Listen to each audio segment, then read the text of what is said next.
Hello guys, कैसे हैं आप सब लोग। आई एम वैशाली किकान और हम डिस्कस कर रहे हैं साइंस एंड टेक्नोलॉजी प्लेलिस्ट। सो इस प्लेलिस्ट में हम आपके एग्ज़ाम पॉइंट ऑफ व्यू से साइंस एंड टेक्नोलॉजी के बहुत सारे बेसिक कॉन्सेप्ट देखेंगे, उनसे रिलेटेड ऐसी इन्फॉर्मेशन देखेंगे जो आपके एग्ज़ाम पॉइंट ऑफ व्यू से बहुत इंपॉर्टेंट है।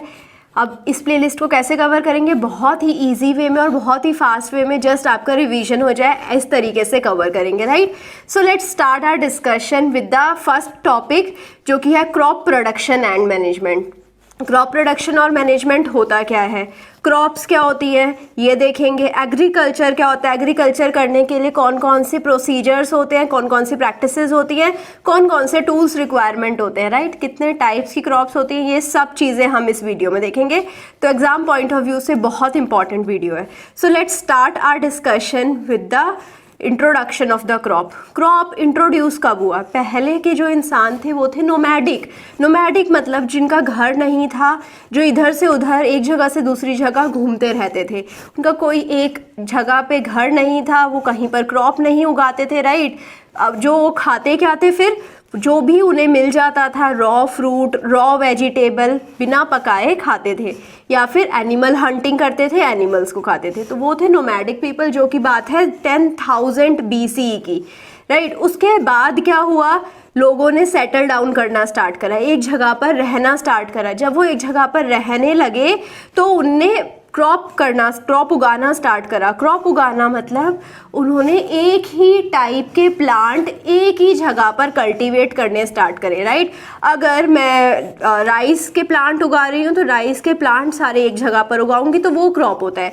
अगर आप अपने घर पर लेट्स सपोज रूफ पर यू आर प्लांटिंग ब्रिंजल, अगर आप ब्रिंजल की प्लांटिंग करें, बहुत सारे ब्रिंजल के प्लांट्स लगा दिए रूफ पर, तो ये भी हमारा क्रॉप ही कहलाएगा, राइट। एक ही टाइप के प्लांट है, ब्रिंजल ही है, और एक ही जगह पर आप उसे कल्टीवेट कर रहे हैं, तो ये क्रॉप है, राइट। अब टाइप्स ऑफ क्रॉप, कितने टाइप्स के क्रॉप होते हैं? 2 टाइप्स के होते हैं, खरीफ और राबी।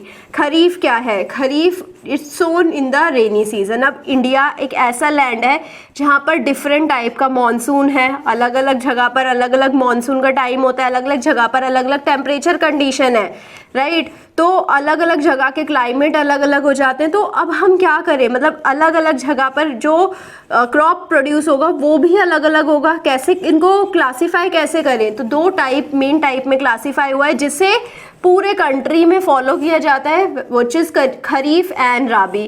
खरीफ क्या है? Kharif which is sown in the rainy season, और rabi is sown in the winter season. अब रेनी सीजन मंथ से देखें तो मंथ से आता है जून से सितंबर तक। जिन भी क्रॉप को आप सो करोगे, उन्हें ग्रो करवाओगे, वो हो जाएंगी खरीफ क्रॉप्स।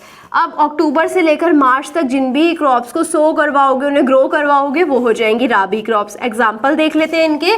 खरीफ क्रॉप के एग्जाम्पल हैं पैडी, मेज, कॉटन, राइट, या सोयाबीन, ग्राउंडनट, ये सब एग्जाम्पल हैं खरीफ क्रॉप्स के। उसके बाद आता है राबी। राबी के एग्जाम्पल्स क्या है? वीट, ग्राम, पी, मेज, या फिर कुछ सब्जियां, कुछ वेजिटेबल्स भी उगती हैं विंटर सीजन में, वो भी सब राबी क्रॉप्स ही होती हैं। तो आई होप आपको ये समझ आ गया होगा कि दोनों टाइप की क्रॉप्स में डिफरेंस क्या है। ये चीज़ एग्जाम पॉइंट ऑफ व्यू से याद कर लीजिएगा, बहुत इंपॉर्टेंट है। उसके बाद आते हैं एग्रीकल्चरल प्रैक्टिसेस। कितनी टाइप की एग्रीकल्चरल प्रैक्टिसेस होती हैं और फार्मर को क्या क्या करना पड़ता है, कौन कौन सी मशीन या टूल ही इज़ यूजिंग, वो सब चीज़ें देखते हैं। First is soil preparation. Soil को प्रिपेयर कैसे करते हैं? उसे लूजन आउट करते हैं। अब लूज क्यों करते हैं सॉइल को? सॉइल अगर हमारे पास किसी भी फील्ड में है, उसे लूज करने की ज़रूरत ही क्या है? उसे लूज इसलिए करते हैं ताकि एयर, वाटर, मॉइस्चर सब रूट तक पहुँचे, रूट खुद सॉइल में नीचे तक ग्रो कर जाए। अगर सॉइल बहुत टाइट होगी तो रूट ग्रो नहीं कर पाएगी, रूट तक एयर वाटर पहुँचेगा ही नहीं, तो प्लांट ग्रो कैसे करेगा? सबसे ज़्यादा इंपॉर्टेंट चीज़ है कि हमें सॉइल को लूजन आउट करना पड़ता है। ये हमारा फर्स्ट पार्ट हो गया एग्रीकल्चरल प्रैक्टिसेस का, राइट। तो कैसे करेंगे? टिलिंग या फिर प्लफिंग बोलते हैं इस चीज़ को। टिलिंग या प्लफिंग कैसे करते हैं? तो इसके लिए हमारे पास एक तो प्लफ होता है। प्लफ एक टूल है जो हमारा एक वुडन का इस पर हैंडल लगा होता है, और इसे किसके हेल्प से करते हैं, इसे हम कुछ एनिमल्स की हेल्प से करते हैं, जैसे कि काओ, बुल या फिर कैमल्स। तो इनकी हेल्प से हम प्लफिंग करते हैं फील्ड की। प्लफिंग करते हुए पीछे इसके स्ट्रक्चर में, प्लफ के पीछे एक आयरन का स्ट्रक्चर बना होता है जिससे कि फील्ड प्लफ आउट होती जाती है, और जो भी एनिमल होता है वो इसे खींचता है, right. After that we have हो भी सेम ही टाइप का स्ट्रक्चर है, बट वो छोटा है, वो एनिमल्स यूज़ नहीं करते हैं, वो ह्यूमंस यूज़ करते हैं। इन दोनों चीज़ों में मैकेनिकल पावर नहीं लग रही है, इसमें ह्यूमन पावर, मसल पावर लग रही है। हम लोग अपनी मसल पावर से लूजन आउट कर रहे हैं सॉइल को, राइट। तो अब जो थर्ड टाइप है वो है कल्टीवेटर। कल्टीवेटर क्या करता है, मैकेनिकल पावर यूज़ करता है, ये ट्रैक्टर्स को यूज़ करता है और फील्ड को कल्टीवेट कर देता है, राइट।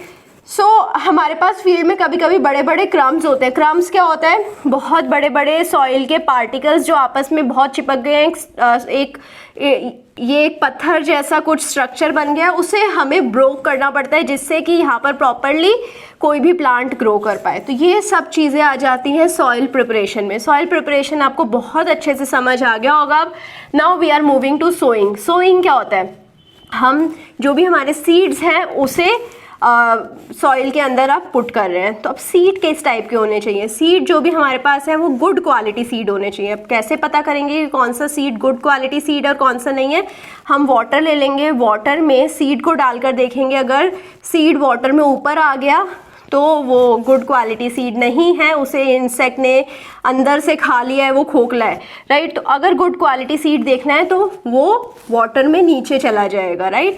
तो या फिर हम गुड क्वालिटी सीड किसी ना किसी शॉप से लेकर आ सकते हैं। आजकल फार्मर्स क्या करते हैं, गुड क्वालिटी सीड्स के पैकेट्स होते हैं वो लेकर आते हैं, वो हाइब्रिड वैरायटी के भी सीड होते हैं वो लेकर आते हैं, तो उनसे अच्छी क्रॉप उग जाती है। Now for sowing we have traditional tool, then we have seed drill. दोनों में डिफरेंस क्या है, ट्रेडिशनल टूल में हमारे पास एक फनल जैसा स्ट्रक्चर होता है, उसमें हम सीड्स डालते हैं तो नीचे फनल से 1 या 2 सीड निकल कर गिरते रहते हैं, उसे मूव करवाते रहते हैं तो सीड अपने आप नीचे चले जाते हैं। सीड ड्रिल में क्या होता है, एक मशीन होती है, मशीन से एक प्रॉपर डिस्टेंस की दूरी पर एक एक सीड गिरता रहता है।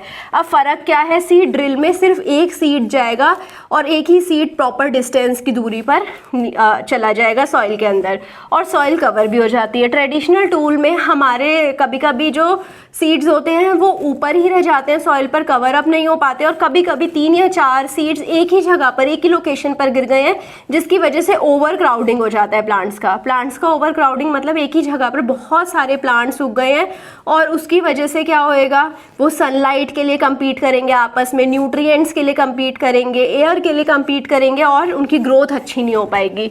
सीड ड्रिल से अच्छे ग्रोथ हो जाती है, जिससे कि प्लांट बहुत एप्रोप्रिएट डिस्टेंस पर उग जाते हैं, राइट। तो हमें सीड ड्रिल को यूज़ करना ज़्यादा बेनिफिशियल है। After coming to the third step, जो कि है adding manure and fertiliser. Manure या फर्टिलाइज़र का नाम सुना है, अभी हम इन दोनों के बीच में डिटेल में देखेंगे डिफरेंस क्या है। अब हमारे जो भी प्लांट है उसे न्यूट्रिएंट्स चाहिए ग्रो करने के लिए। मैंने आपको 3 चीज़ें बताई थी, एयर चाहिए, उसे वाटर चाहिए और न्यूट्रिएंट्स चाहिए। अब जो न्यूट्रिएंट्स है वो सॉइल से लेता है, सॉइल से जो न्यूट्रिएंट्स मिलते हैं उसे अब सॉइल के अंदर से वो तो कंज्यूम होते जा रहे हैं, अगर प्लांट्स न्यूट्रिएंट्स को खाता जा रहा है तो सॉइल के अंदर प्रॉपर न्यूट्रिएंट्स हमें भेजने पड़ते हैं with the help of manure और फर्टिलाइज़र। तो मैन्योर और फर्टिलाइज़र ऐसी चीज़ें हैं जिससे हम सॉइल के अंदर न्यूट्रिएंट्स बढ़ाते हैं, राइट। तो nutrients is required for healthy growth of the plant की हेल्दी ग्रोथ में न्यूट्रिएंट्स बहुत इंपॉर्टेंट है। अब मैन्योर क्या है, मैन्योर ऑर्गेनिक मैटर है जो ऑर्गेनिकली बनता है, लाइक जो भी हमारे लेफ्ट आउट प्लांट्स हैं, जो ख़राब प्लांट्स हैं, वीड्स हैं, उनसे बन जाएगा, लीव्स जो नीचे गिर गई हैं उन लीव्स से बन जाएगा, या फिर कुछ डेड एनिमल्स हैं, इंसेक्ट्स हैं, उनसे बन जाएगा। ओपन पिट में हम इन्हें डाल देते हैं, अपने फील्ड से थोड़ा ही दूर ओपन पिट में हम इन सब चीज़ों को डाल देंगे, और जो माइक्रो ऑर्गेनिज्म होते हैं, माइक्रो ऑर्गेनिज्म लाइक अर्थवॉर्म, ये सब इसे खुद से ही डिग्रेड कर देंगे और ये मैन्योर बन जाएगा। After that we have fertilisers. Fertilisers क्या होते हैं, केमिकल्स होते हैं, राइट। अब केमिकल्स तो फील्ड में नहीं बन सकते, इन्हें फैक्ट्री में बनाया जाता है और फिर लाया जाता है। अब ऑर्गेनिक और केमिकल में फ़र्क बहुत है। अब मैन्योर की बात करें तो ऑर्गेनिक है, ये इसके अंदर वाटर होल्डिंग कैपेसिटी अच्छी होती है। तो मतलब अगर मैं मैन्योर को सॉइल के ऊपर डाल दूंगी तो ये वाटर को रिटेन कर सकता है, जो कि प्लांट को चाहिए। प्लांट को वाटर की रिक्वायरमेंट होती है, राइट। तो ऑर्गेनिक मैटर से, मैन्योर से हमें वाटर रिटेंशन मिल जाएगा। सेकेंड चीज़, मैन्योर से हमें एयर के पोर्स मिल जाएंगे, जिससे कि एयर रूट्स तक चला जाएगा प्लांट के, राइट। सो ये तो हो गए फ़ायदे मैन्योर के। सेकेंड चीज़ कि मैन्योर हमारा वहीं पर ही प्लांट के आसपास ही किसी ओपन पिट में बन जाता है। तो ये ऑर्गेनिक है, इससे कोई प्रॉब्लम नहीं आ रही है, चीप है क्योंकि वहीं पर ही बन रहा है। अब फर्टिलाइज़र, पहली बात तो फैक्ट्री में बन रहा है तो इसे ख़रीद के लाना पड़ेगा, ये कॉस्ट बढ़ा देगा हमारी प्रोडक्शन की। प्लस ये केमिकल है जो कि हमारा अंडरग्राउंड वाटर को जाकर पॉल्यूट कर सकता है, राइट। तो ये एक बड़ी प्रॉब्लम है फर्टिलाइज़र्स को यूज़ करने की। और फर्टिलाइज़र्स को यूज़ करने के बाद जो आउटपुट में हमें जो वेजिटेबल या फ्रूट्स मिलेंगे उसमें भी कुछ केमिकल का इम्पैक्ट आ सकता है। तो द थर्ड थिंग जो कि हम यूज़ करते हैं वो है क्रॉप रोटेशन। ये भी आपके एग्जाम पॉइंट ऑफ व्यू से बहुत इंपॉर्टेंट है, इसका ये पार्ट बहुत इंपॉर्टेंट है। तो क्रॉप रोटेशन में क्या होता है? क्रॉप रोटेशन में हम क्या करते हैं, हम डिफरेंट क्रॉप्स को लेते हैं। लाइक हमने एक सीज़न में एक टाइप की क्रॉप ली जो कि न्यूट्रिएंट्स खा रहा है सॉइल के, सेकेंड सीजन में हम ऐसी क्रॉप लेंगे जो कि न्यूट्रिएंट सॉइल के बढ़ाएगा। तो अगर मैं इन्हीं दोनों क्रॉप्स को साइकिल में लगाते जाऊँ तो फिर मेरे सॉइल में न्यूट्रिएंट्स कम ही नहीं होंगे। फॉर एग्जाम्पल अगर मैं लेग्यूमिनस प्लांट्स की बात करूं, लेग्यूमिनस प्लांट्स के रूट्स में राइजोबियम बैक्टीरिया रहता है, राइट। सो ये जो राइजोबियम बैक्टीरिया होता है ये एटमॉस्फेरिक नाइट्रोजन को फिक्स करता है, मतलब एटमॉस्फेयर से नाइट्रोजन लेता है, उसे सॉइल के अंदर डाल देता है। तो लेग्यूमिनस प्लांट जो होते हैं इनकी रूट जो होती है वो राइजोबियम बैक्टीरिया के घर के जैसे काम करती है। राइजोबियम बैक्टीरिया को घर मिल जाता है और प्लांट को वो न्यूट्रिएंट्स दे देता है, नाइट्रोजन फिक्स कर दे देता है, राइट। सो लेग्यूमिनस प्लांट्स हम यूज़ कर सकते हैं विद वीट। तो एक सीज़न में हम वीट उगा लें, एक सीज़न में हम लेग्यूमिनस प्लांट उगा लें, तो इससे हमारी क्रॉप रोटेशन से हमें मैन्योर फर्टिलाइज़र की कम रिक्वायरमेंट होगी। The next thing is irrigation. Irrigation क्या होता है? इरीगेशन होता है supply of water to the crop. अब सप्लाई कैसी होनी चाहिए? आज दे दिया कल नहीं दिया, ये सप्लाई जो होनी चाहिए ये रेगुलर सप्लाई होनी चाहिए। तो regular supply of water is irrigation. अब कभी कभी बहुत ज़्यादा टेम्परेचर हो जाता है बाहर, राइट, तो हीट स्ट्रोक्स आ जाते हैं जिसकी वजह से जो हमारी क्रॉप है वो डैमेज हो सकती है। तो जो वाटर है ये थोड़ा कूलिंग फैक्टर देता है, डैमेज होने से बचा लेता है क्रॉप को। हमारे पास दो सिस्टम है, एक ट्रेडिशनल सिस्टम है, एक मॉडर्न मेथड है। ट्रेडिशनल सिस्टम में हम बहुत सारे टाइप के टूल्स यूज़ करते हैं, लाइक मोट, चेन पंप, ढकेली एंड राहत, ठीक है। तो जिसमें चेन पंप है ये इलेक्ट्रॉनिक सिस्टम है, इसके लिए इलेक्ट्रिकल पावर चाहिए होगी। The next thing is modern method.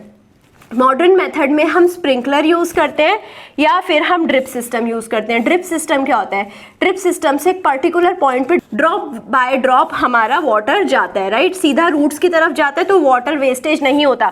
Mostly agriculture में जो वाटर वेस्टेज होता है वो वाटर वेस्टेज होता है इवेपोरेशन से। हम जितना पानी डालते हैं मोस्टली पानी सनलाइट की वजह से इवेपोरेट हो जाता है, जिससे वाटर वेस्टेज बहुत ज़्यादा एग्रीकल्चर में। ये चीज़ बिल्कुल ख़त्म हो जाती है ड्रिप सिस्टम में। सबसे ज़्यादा वाटर एफिशिएंट सिस्टम है ये, क्योंकि वाटर सीधा रूट्स तक जा रहा है, रूट्स कंज्यूम कर रही हैं। Then we have sprinkler system. Sprinkler system आपने कभी किसी फार्म में देखा होगा, एक नोजल्स लगा होता है, उसके पीछे पंप लगा होता है, तो वो नोजल क्या करता है? वाटर को दूर दूर प्लांट्स तक फेंक देता है, राइट। सो नोजल की हेल्प से, स्प्रिंकलर की हेल्प से वाटर हम इरिगेशन कर सकते हैं। The next thing is protection from weed. अब वीड क्या है? वीड है कुछ अनडिजायरेबल प्लांट। अनडिजायरेबल प्लांट उग जाते हैं और वो एयर से, वाटर से और सनलाइट से और न्यूट्रिएंट से भी compete करने लग जाते हैं मेन प्लांट्स के साथ। तो हमें क्या करना है? हमें वीड को हटाना पड़ेगा जिससे कि मेन प्लांट ग्रो कर पाए। अदरवाइज वीड्स बहुत जल्दी फास्ट ग्रो करते हैं, जल्दी से न्यूट्रिएंट्स खा जाएंगे, सारा वाटर खा जाएंगे, एयर जो एक्चुअल प्लांट के पास जानी चाहिए थी वो वीड्स कंज्यूम कर लेंगे, राइट। सो हमें प्रोटेक्शन फ्रॉम वीड चाहिए। इसके लिए हम क्या यूज़ करते हैं? खुरपी। खुरपी इज अ मैकेनिकल टूल जिससे हम वीड्स को निकाल देते हैं। या फिर we have weedicides which are chemicals. Again अगर फार्मर केमिकल्स यूज़ कर रहा है तो उसे बहुत प्रोटेक्शन लेनी पड़ती है वीडीसाइड से, सो दैट उसको खुद की, उसकी हेल्थ पर कोई हार्म ना हो जाए। Now the next thing is harvesting. Harvesting मतलब अब हमारी जो प्लांट है वो मैच्योर मैच्योर हो गया है, अब उसे कट करना है। अब इसको कट करने के दो तरीके होते हैं, सिकल और मशीन। मशीन में हम ट्रैक्टर्स यूज़ करते हैं, सिकल में हम मैकेनिकल पावर नहीं यूज़ करते हैं। तो ये दोनों चीज़ें आप यूज़ कर सकते हैं फॉर हार्वेस्टिंग। ऑब्वियसली जो मशीन्स हैं हार्वेस्टर बोलते हैं, ये एडवांस्ड कंट्रीज़ में ही यूज़ होते हैं। Then we have the storage. Storage कैसे करेंगे? आपने देखा होगा कि जब भी फार्मर कुछ भी प्लांट उगा देता है उसे जूट बैग्स में रखता है, बट अगर बहुत ज़्यादा क्वांटिटीज़ में तो उसे सिलोज या ग्रेनरीज नाम की जगह होती है, वहाँ पर उसे स्टोर करना पड़ता है। सिलोज या ग्रेनरी बहुत बड़े स्टोरेज एरियाज होते हैं जहाँ पर हम बहुत ज़्यादा अमाउंट में स्टोर कर सकते हैं। एंड यहाँ पर हम नीम की लीव्स या फिर हम कुछ इंसेक्टिसाइड्स यूज़ करते हैं जिससे कि इंसेक्ट्स यहाँ पर इन टाइप की हमारी क्रॉप पर अटैक ना करें और हमारा फूड वेस्ट ना हो जाए। राइट, सो आई होप आपको अच्छे से समझ आया होगा कि क्रॉप प्रोडक्शन और मैनेजमेंट होता क्या है। अगर आपको कहीं पे भी कुछ भी डाउट है, अपने डाउट को कमेंट सेक्शन में जाकर लिख दीजिए। I hope you like the session. अगर पसंद आया है लाइक करिए, सब्सक्राइब करिए, दोस्तों के साथ शेयर करिए and also give me your feedback. Thank you so much.